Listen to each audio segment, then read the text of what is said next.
Chris, you need to breathe. You need to breathe. Weight cuts. That dangerous practice that we have seen throughout history in sports that include weight categories. The most notorious are those of UFC and boxing fighters who have to be constantly monitored so that their lives are not in danger. Come on, Stevie. Come on, 911. Hey, let him go. Let him go. Steve, open up. In Manila, a 21-year-old Chinese fighter died as a result of severe dehydration after trying to reach his weight class of minus 57 kilograms. In such cases, sweat mixes with tears of exhaustion, and the veins seem to scream with anguish. The skin becomes pale and fragile, and the eyes, once full of hope, now reflect an indescribable torment. Bones creak and muscles fade as the will is torn asunder. But even amid the agony, society and fans demand spectacle. The weigh-in scales become a harsh judgment where fighters are sentenced by pounds and ounces. The weight of expectations is even more crushing than the battered body itself. Boundaries are often crossed and health is put on the back burner. Injuries and complications lurk around every corner. Fainting spells, electrolyte imbalances, and eating disorders are just a few of the cruelties that afflict those who have braved the scale and lost. In the blindness of the relentless pursuit of physical perfection, fighters are caught in a downward spiral toward tragedy. The nobility of the sport is sullied when sacrifice becomes torture and glory becomes regret. Meanwhile, the weight cuts continue their macabre dance, where the only limits to success are set by death itself. And at this point, some would say to me, but what does all this have to do with our sport, which is bodybuilding?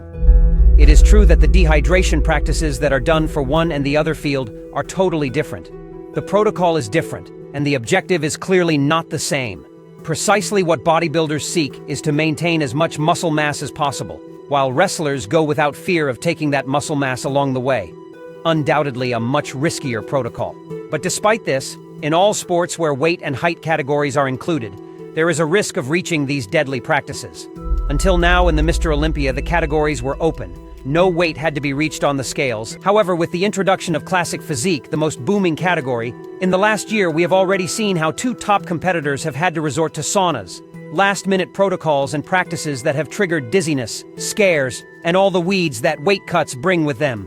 When your body is in a state of survival, subjecting it to severe dehydration at the last minute can be the worst thing you can do to it. It's for this reason that it's worth taking a look back at the history of weight cuts. And I say this because there should be a huge controversy regarding these practices, because we are talking about putting the health of athletes at risk.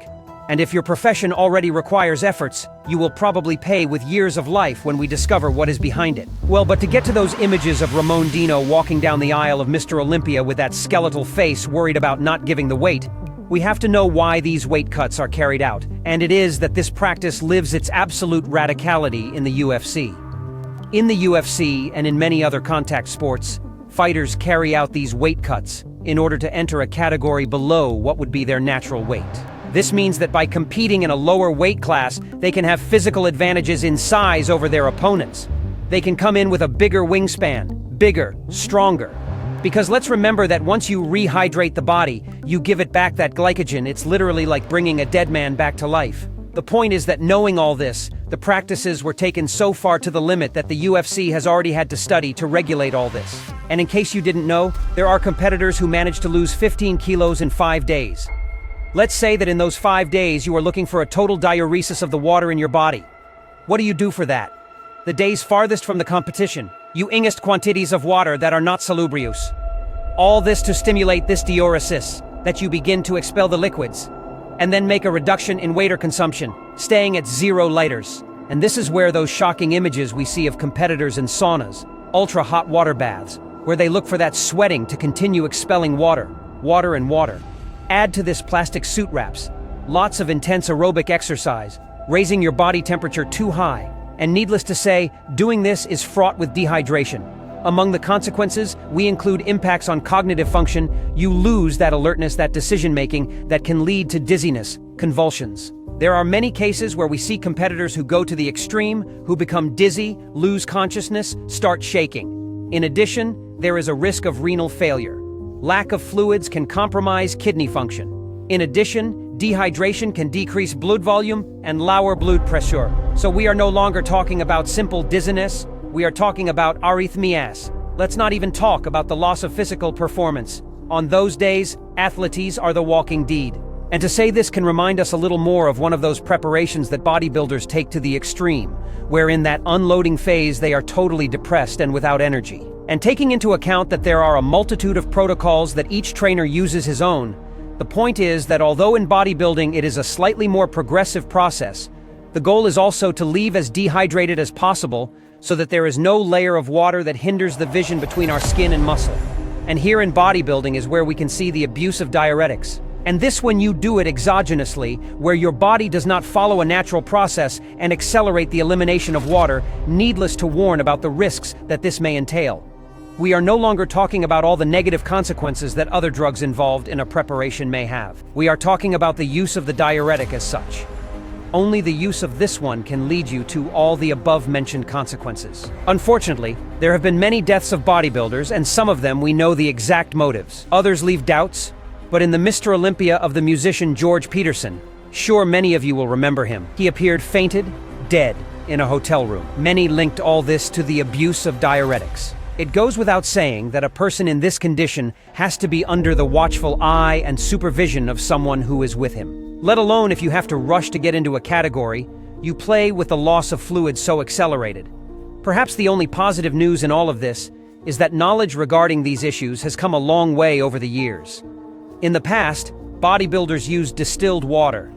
The idea behind this is that distilled water lacks minerals and electrolytes, so there was a belief that this would allow them to come out looking drier. Fortunately, these practices are no longer commonplace, but there they have been.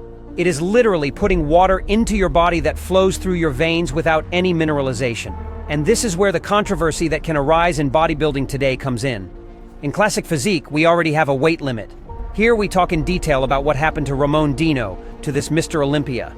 Bodybuilding didn't see how Ramon Dino's face changed when he was told he didn't make the weight because of his height. It turns out that for his height, which is 1.80 meters, it corresponds to him to give on the scale 101 kilo. However, because of dehydration, it is logical to lose a few centimeters in height. This had never worried Ramon's trainers because in previous competitions where he had also come out in very good condition, he had never gone below 1.80 meters. In fact, he had millimeters to spare. However, losing the 1.80 meters and being below that height by millimeters meant that his target weight now was no longer that 101 kilo, but 98.5. Of course, this happens at the weigh-in. He has to show up registered to compete. The judges would only give him an hour to either grow half an inch or lose 2 kilos. Seeing it impossible to grow out of nowhere, Ramon resorted to one of the worst things you can do to your body when you come from such a weakened state, which is to try to lose 1.5 kilos in an hour. Ramon went up to his hotel room, and in the bathtub he started to absorb all that heat, trying to eliminate water. And there he tells us how hard he had a hard time to get into that hot water. It was his partner, Horse, who really saved him in that sense. He could be there watching him and try to achieve what seemed impossible. Well, after all this stress, he weighed himself again. He didn't make the weight, but he ended up getting rid of it, paradoxically, thanks to the chiropractor who with some stretching exercises managed to give him that half centimeter. Ramon entered the category. He was able to compete, but the damage was already done. Is it really necessary to feel that stress, to reach those limits? Well, it seems so, because this also happened to Rough Diesel.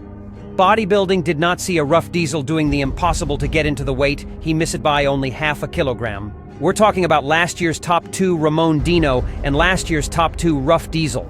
We're not talking about just any bodybuilder. Rough didn't make the weight either, only that in his case it was by half a kilogram, which he was able to lose with aerobic exercise and also by submitting himself to a stress that perhaps he didn't count on.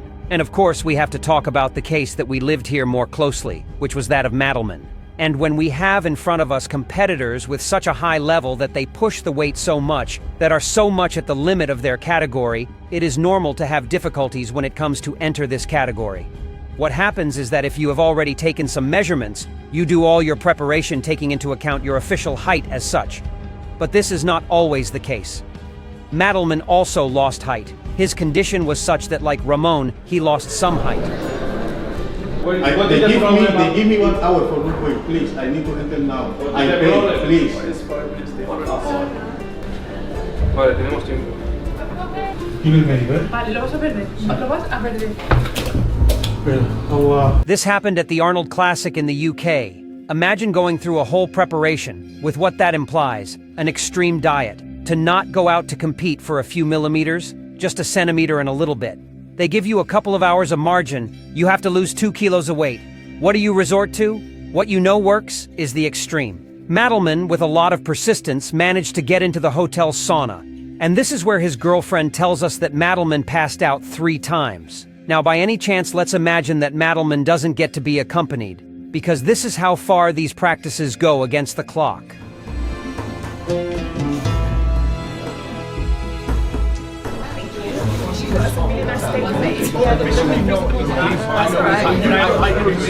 For 4 years now. No, he didn't grow. Y mira, los vas a subir a los dos. Sí,